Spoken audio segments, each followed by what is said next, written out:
So let's learn math. And what is math? Um, I think we'll just start there. I also want to talk about how, modern education doesn't really focus a lot on generating curiosity and naturally giving understanding to people. And this is the goal of this video series, to teach math, learn math together, such that it's a little bit more easier, more natural, and figure out what the fundamentals of mathematics is all about. I am more of a guy who just says math is mostly about memorization. It's all about memorizing techniques, but at the same time, it's not really about this inhumane, mechanical, what do you call that? It's not this mechanical act of just simply memorizing and just going through problem sets and drills and all that. That's not necessarily what mathematics is. And in this video, I'm just going to show you what math really is about, and why it's so useful, and why many consider it to be beautiful, me included. So we'll take a look into it. So math is a language. It is like English, it is like Chinese or Korean, code. It's just a language. Nothing more, nothing less. And when we talk about mathematics, we mostly learn about the syntax of that language. Syntax means the structure of that language, and we simply move these pieces around given a set of rules. So there's syntax, there's grammar, and so on and so forth. Now, what's cool about mathematics is that if you play around with these vocabulary and grammar sets and rules, you suddenly discover these logical truths that you never thought about before. And that sparks a lot of inspiration to scientists, physicists, and they empirically prove. Empiricism means you test in the real world without really digging into theory, and they discover that the tests show the correct result, that a consistent result that is the same as this theoretical result that mathematics brings you. So you can think about like Rubik's cubes, right? So you have this very complicated Rubik's cube, and the operations are very simple. You can rotate, you can kind of like uh, you can only rotate in Rubik's cubes, right? So you can just rotate these pieces around, and all of a sudden you get to see these really interesting patterns that just showed up. And that's worth a paper. That's worth something that we can discuss in academia. And if that pattern is meaningful enough, we can move on and discover other truths that we've never thought about before. And that's the whole idea of mathematics. It's just building that groundwork and then expanding it using those testings of different syntax and grammar, and pushing the language to the edge in order to find new truths. And the beauty of mathematics is that although it is fixated in syntax and grammar, it's not set in stone. It's not chiseled in stone. It's an organic thing. People introduce new types of language into mathematics. People introduce what we call as axioms into mathematics, postulates into mathematics, and choosing what axioms you take lead to a completely new, different branch in mathematics, and that builds its own community and builds its own theories. And decades later, that theory contributes a lot into solving unsolvable problems in other areas of mathematics, right? So it's a very organic thing. And the fact that just using this language makes us discover truths that we couldn't really intuitively, expect that this is truth, makes math so beautiful.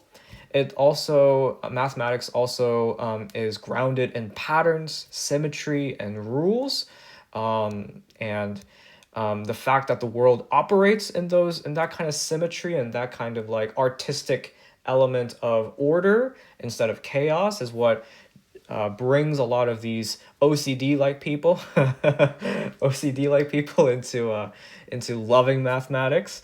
But it's also quite elegant, right? It's like the world is what we see. The world is like messy and chaotic. It's so messy that we humans gave up reason and you know cling on to like myths and religion. You can think of a lot of myths, right? The Nordic myths, Greek myths, Roman myths, just mythology itself, and possibly even religion. But religion is a different thing. But this mythology itself, right, is basically an attempt of people not only trying to figure out how the world works through narratives that people understand, but also it's part of the culture of understanding how we come from, how we as a people in that society values and what they value and like how they live, right? That's like the whole idea of mythology. So people develop mythology because the world is chaotic, right? But if you think about math, if you learn math, you get to see that the world isn't as chaotic as you think. It's actually grounded in order and it's actually grounded in a lot of very interesting patterns. And that's why people like math, including myself, because it kind of gives you this orderly lens to look at the world. And it's, in fact, true. But one disadvantage in mathematics is that it is constrained, restricted. And this is very, it's natural, I believe, because in order to explain or in order to fit what's perfectly true in a world where it's filled with uncertainty and chaos and a lot of these like so many moving parts. In fact, we can even argue that there are infinite moving parts in this universe that govern you know, any effect, any cause and effect, or just everything, right? Um, you have to restrict things. You have to simply build this, barricade of like assumptions, like, oh, we don't consider this, oh, we don't consider that.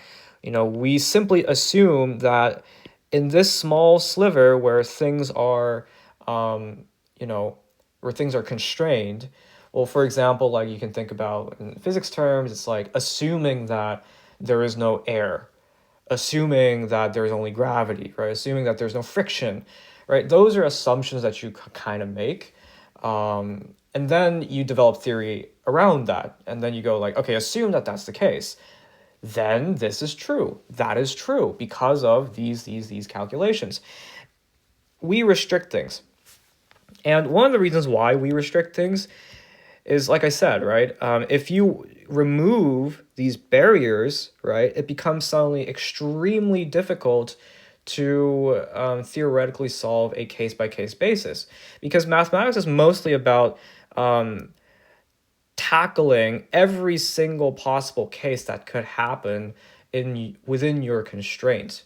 And you got to prove one by one, or you got to come up with a expression or an equation, right, that basically embraces all of those possible cases in your problem. But if you have an open-ended type of problem where you're not restricting anything, you're basically trying to summarize the entire interaction of the world using a single expression, using a single equation, and that is very difficult. You can imagine that there are many, many different cases, if not possibly infinite number of cases. But you can think about approximating these cases as well, right? So you can say, okay, I can't simply solve everything in the universe, but what if I can approximate things? What if I can come up with a model? And thinking of a model is basically you need to come up with restrictions. You need to come up with assumptions. You need to come up with these cases where it's like a rough microcosm of the world, but it's not really the perfect representation of the world. It's close enough, but it's not perfect. So if the world were to be a very complicated circle, like a shape, we just approximate using like hard edges, right? And this is what we can approximate. So we don't know this part, right? Like these parts we cannot explain, but we can at least surmise a pretty good chunk of general interactions that happen. So this is the whole idea of mathematics. Nothing more, nothing less. So then how should we approach math in order to make our lives a little bit easier? And I think you have to expect more in mathematics on areas that you never expected, and you have to expect much less about mathematics that you've already expected. And I know that's a little bit weird, but conventional wisdom in mathematics is that you have to be like a genius in order to really do mathematics. Like you got to think completely differently. It's not really true. In fact, mathematics, I'm just going to tell you what mathematics is. It's literally just two things that you got to do. Okay, building mathematical skills is just two things that you got to do. Okay, and one is clearly building your knowledge tree. Okay, building your knowledge tree. And I emphasize tree because it's easy to visualize, and you can kind of get the sense, you will get the sense of what I'm talking about soon. And what do I mean by tree? I'll give you an example. So if I'm faced with a problem, okay, so I have a problem, like a math problem or any other problem. A tree is like you think about the possible ways to solve the problem. So if I'm faced with a problem, there are, there is A, B, C, D ways to solve this problem. Okay, and how do we express that? We can express that using a tree. So I have a problem, and this is a circle that represents what the problem is. I can go here, here, here, right? I can solve this in, potentially three possible ways. But in mathematics, you have so many, right? And they're like hundreds, if not thousands or millions or billions of different ways to approach a problem initially. And then for each, approach, you have extra ways to, go down the rabbit hole basically and, keep solving the problem until if you kind of like, reach some trajectory, some path, right? So you go here or here or here or here, you reach an answer, right? And this is basically what? It's a tree, okay? This is your tree. And in order to really identify, like, all the possible ways to solve any problem, you need to have a very clear knowledge tree about mathematics, right? So you gotta you gotta kind of have a mathematics tree in your mind, right? So that once you see a problem, you can immediately recognize all the possible ways that you can kind of solve that problem, or all the possible ways that you can interpret the problem and understand it. I think that's a better way to think about it, okay? If you take a look at AlphaGo, okay? AlphaGo is a AI system that solved the game of Go with Lee Sedol in like 2017, I think, 2016 probably. This AlphaGo is simply an AI model where this AI brain is, I think, probably 1 million times smaller than our brain. and it's like a very simple brain, right? It's dumber than ChatGPT. Honestly, it is dumber than ChatGPT. I can tell you this because I specialize in AI. Okay, I'm an expert in here. So I can tell you this exactly. It's dumber than ChatGPT. It's dumber than ChatGPT 3 even. Okay, maybe along on par with ChatGPT 2.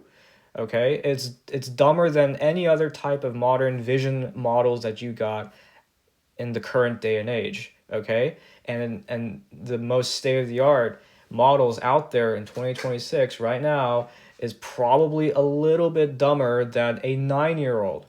Okay, but it's able to solve Go. The reason is it has memorized a very, very clear picture of all of the possible ways to solve, quote unquote, this game of Go. Given any Go state, right, given any Go board, it can identify all the possible ways to place a stone in this board. And then this goes into my second point. It knows what placement is leads to a better solution than any other possible way out there. Okay, so that's what AlphaGo is trained to do. And it beat the world's smartest player in Go. And Go is a very complicated game. I would argue that Go is a lot more complicated than chess if you just think purely on the number of combinations that a game could happen. Many experts do agree that Go is a bit harder. Magnus Carlsen, the world's most famous chess player, he says that Go is a lot harder than chess. I think people agree that Go is quite difficult. So it beat the world's smartest human in Go. What does that mean? You got to expect less in mathematics. You do not have to be a genius when you get to solve like when you need to be good at solving math problems. Okay?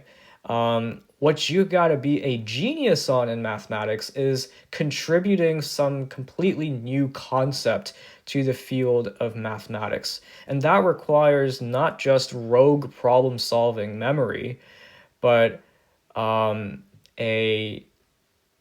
mix of inspiration and imagination interpreted in this mathematical language. And if this is something new, then you can contribute, right? Like that's the level of innovation that we might consider as, yeah, this is something like a genius level type of mathematics. And to be honest with you, geniuses can pop up anywhere in the world. It doesn't have to be like you're special in some way, right? Because people have a unique experience, a unique life experience. They see the world differently. Everyone sees the world differently, meaning everyone has the opportunity to contribute something new to mathematics. And it's true, not just in mathematics, it's true in everything in life, right? And if you are rigorous enough, if you are hardworking, diligent, you get to not only learn, perfectly master this knowledge tree and how to choose, approaches to problems that maximize your likelihood in solving the problem, then you get to be a genius, right? So it's simply just translating what you know and experience in your own life into the world of mathematics so that everyone can benefit. Like that's the only task that you have to do in order to be at the highest level in mathematics, right? And I'm not saying that that is easy. Okay? It is hard, definitely. Like people spend their entire lives trying to contribute something meaningful to the world in mathematics. And it's hard. It's a very hard task because, there are billions and billions and billions of people who have lived before us. And there are millions of smart people, right, who have lived before us, right? They thought about a lot of different things that we could have thought about today. So you got to contribute something that is different.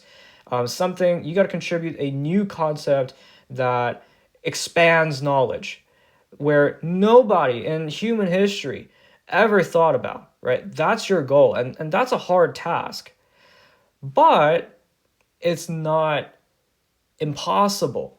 That's what I'm saying. Like if like many people when I talk with them about this like this art of mathematics and this field of logic, right? They think of something completely different. They kind of like, you know, mystify. They kind of like create this mythology within themselves about like how mathematics works and how the greats and how geniuses operate in mathematics.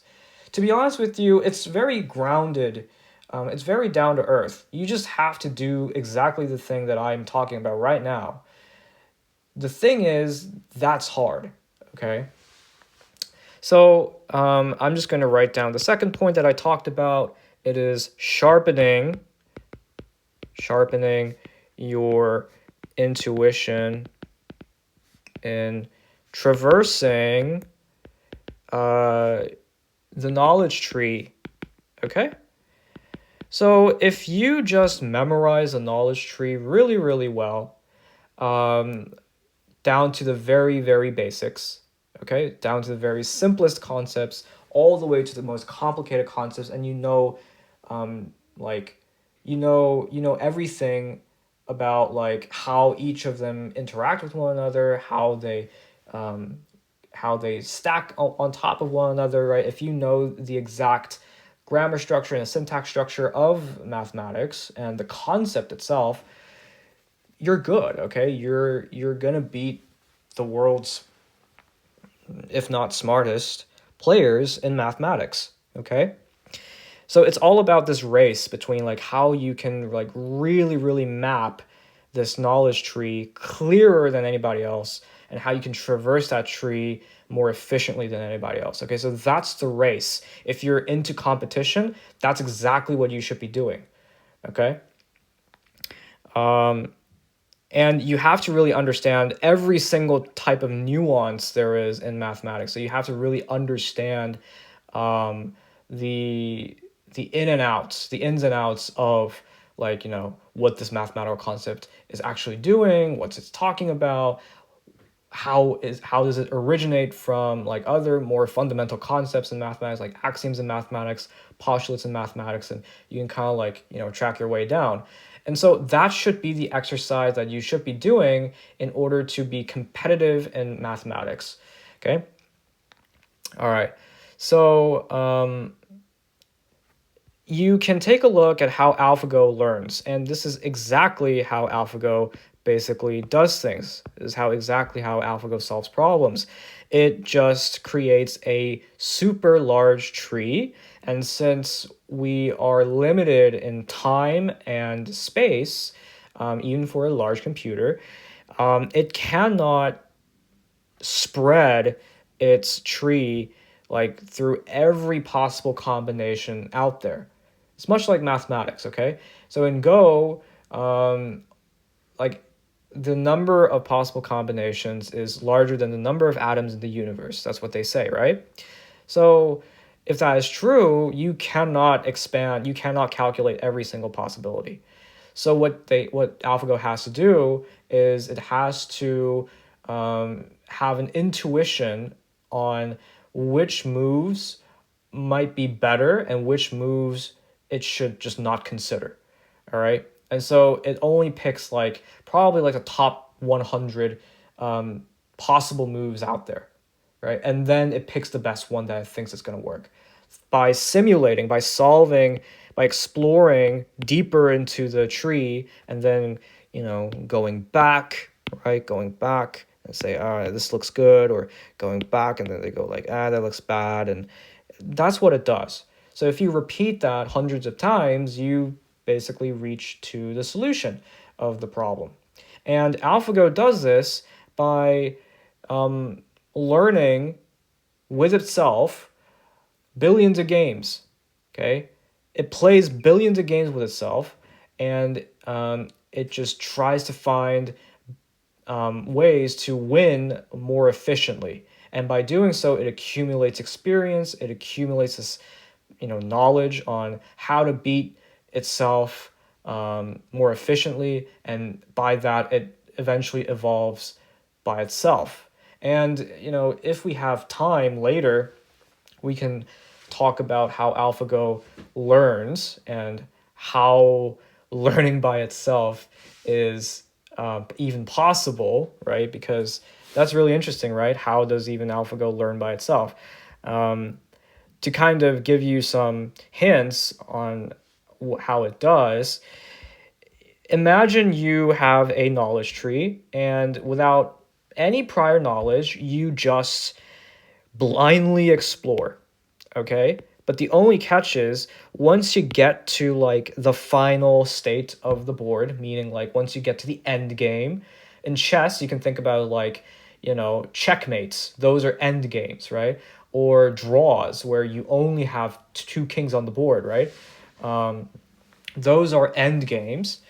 So once you randomly go through, get into deeper and deeper into this rabbit hole, so you make these random moves, you will eventually get to a random state. You'll eventually get to the end state, right? Because the tree is finite, all right?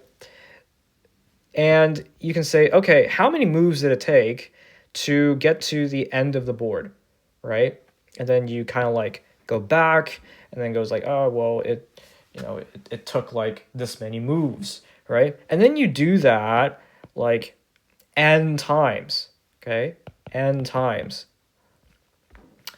Now, a cool statistical theory is that if you explore n times, right, the larger the n, the more accurate your assessment of the current move gets. And intuitively, this makes sense. Imagine you say, okay, what is my likelihood that I would win when I take this move? Let's say I explore 1 billion times. Actually, let's make it more realistic. Let's say I explore like, I don't know, 1,000 times, right? Then what does that mean? I explored 1,000 possible endgames, okay? And out of the 1,000, I don't know, 500 I won, 500 I lost, right? Am I confident then that my win rate is 50%? Well, I guess so, right? Given a sample size of 1,000. What if I did 10,000, right? And then I suddenly get 5,000, 5,100, and 4,900, right? Well, my win rate is now 51%. But it's a little bit better, right? It's a lot more confident because I went through more trials in order to get that statistical result, right? As an analogy, you can think about coin flips. The law of large numbers states that if you flip more coins, right, you get a statistic, you get an empirical statistic that gets closer and closer and closer to the theoretical statistic, what should be, right, as you repeat more trials. That's exactly what AlphaGo does. So what AlphaGo should be doing is say AlphaGo explores like 10,000 times, right?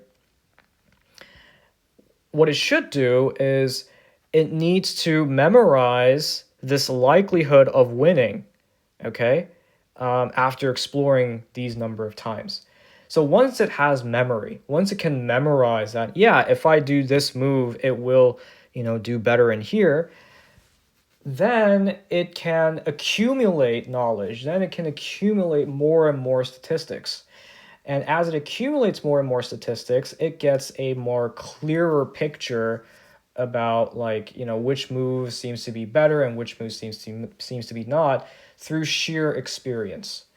Okay, so if you think about that, that's exactly how you would do when you learn and practice mathematics, especially in the field of competitive mathematics. You're simply learning and trying out so many different problems to develop this know-how, this experience on how to solve problems. So you develop pattern recognition, you develop this knowledge tree traversal, right? In a very agile way, right? That's how you do. Okay, all right. So Approach limit. Okay.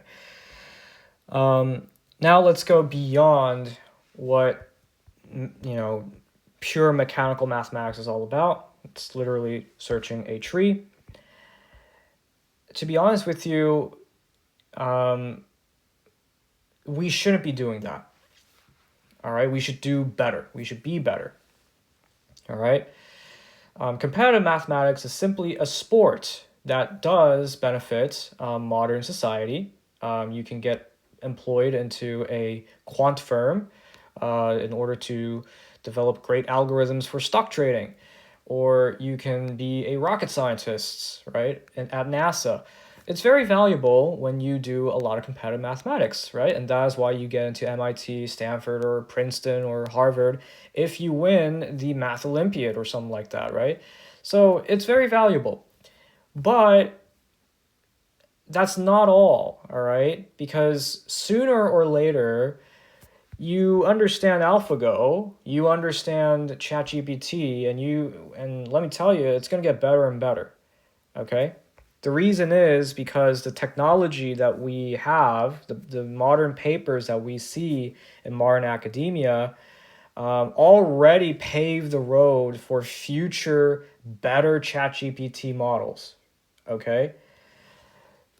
And people haven't released that yet, all right? So it's going to get better, all right? Scaling laws are, we haven't reached a saturation point yet, all right? What does that mean?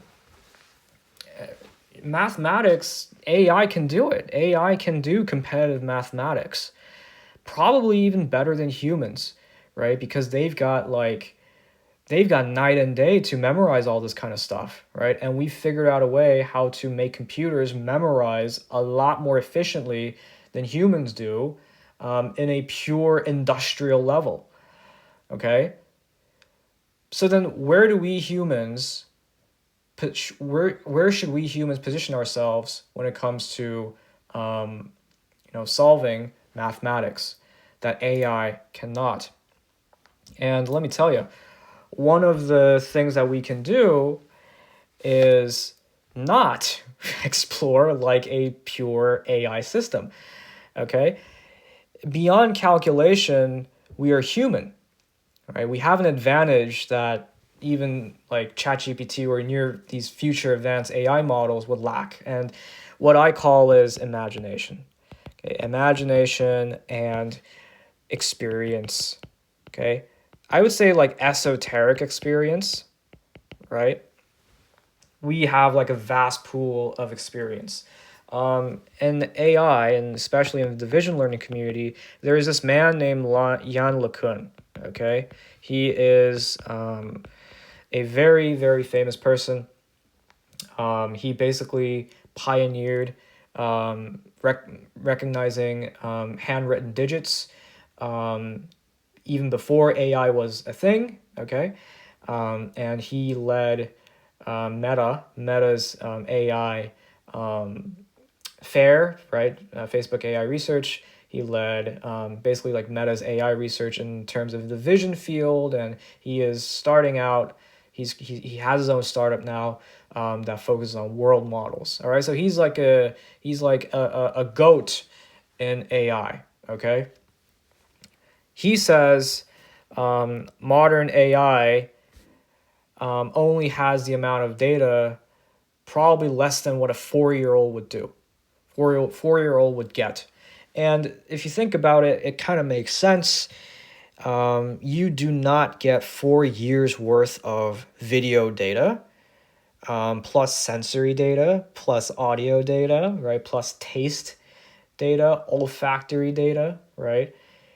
You don't get interactive data, right? A baby moves, interacts with the world. It learns how what interaction leads to another, right? It learns language already when it's like 2 or 3, right? So modern AI systems do not have those like petabytes of data that a toddler could easily obtain. Imagine what a 20-year-old or a 30-year-old or a 40-year-old would bring to the table, right? A lot more data. So we have this type of esoteric experience. And this experience is all compressed and boiled down, titrated into this thing called dreams and imagination. Okay, we have an intuition that is probably better than ChatGPT in terms of physical worlds and in terms of like physical intuition. I can say logical intuition because logic is a completely different thing. We do not get a lot of esoteric experience when it comes to logic. But if it comes to physical stuff, probably we might beat ChatGPT in there. Okay. So, anyways, like we also learn a bunch of other stuff, right? It's not just mathematics that we focus on. We focus on art. We do our own sports, right? We have this huge, vast pool of experience, right? And we feel the world, and we are proactive in resolving our curiosity about how the world works inside and out, right? So building this clear knowledge tree is one thing, but having this unique intuition, right, based on your unique life experience, right, is unique to you, right? And that's what makes up this great mathematicians and thinkers, right? They're not afraid to mix a unique life experience into mathematical problems. And that's what told you before, right? That's how mathematical breakthroughs are made. That's how mathematical innovations are made. So when you learn math, think about how you can grow both this knowledge tree, the purely syntactical and mechanical aspects of math, and your vast pool of experience, and try to connect that as much as possible and have your own perspective, thoughts, narratives, interpretations about what mathematics is based on your life, right? You must have your own opinion, you must have your own argument, and if you're professional enough, you must have your own thesis backed by evidence, okay? And that's a good thing, okay? You should not conform to community standards, because conformity is the enemy of innovation and specialty, right? You are you. You should be independent. You should contribute to the community, not be a sheep in the community, because we don't care about sheeps unless you're an engineer, right? Like you're a follower, not necessarily an active player in the community. But at least when you're in the field of mathematics, and at least when you think you should be in the field of mathematics, at least in high school or college or in your life, you should be a proactive player. You should be a proactive contributor. So do not get stuck in this endless spiral of like rogue rules, just calculation, right? All that mundane stuff. Don't do that. Just get out there, right? I don't know, play tennis, take a hike, right? Laugh with friends. Just go through travel. Just have a lot of these really cool, really unique experiences, and try to connect that with the mathematical knowledge that you already know, right? Learn a little bit more and then develop this unique perspective that you have in mathematics. And that's how you become a master in mathematics, all right? And that's also why, even though math is all about memorization, mathematics, in your perspective, should be like an organically growing subject. It shouldn't be static, all right? Even though the concept itself is static, if you revisit that same concept maybe 6 months from now, you should get a different response. You should get a different interpretation, right? And that's how you get better in mathematics as a human being. And I think that's how you survive in the post singularity era, which I think will come within probably like 20 years time. That's my estimate. But pre-singularity might be within 5 or 10 years. Okay. All right. So once you have this idea, let's have fun learning mathematics. Don't think about what everyone else talks about. Don't be anxious about whether if you're catching up or not in mathematics, because to be honest with you, nobody cares. Okay? Nobody cares, honestly. So, yeah, good luck.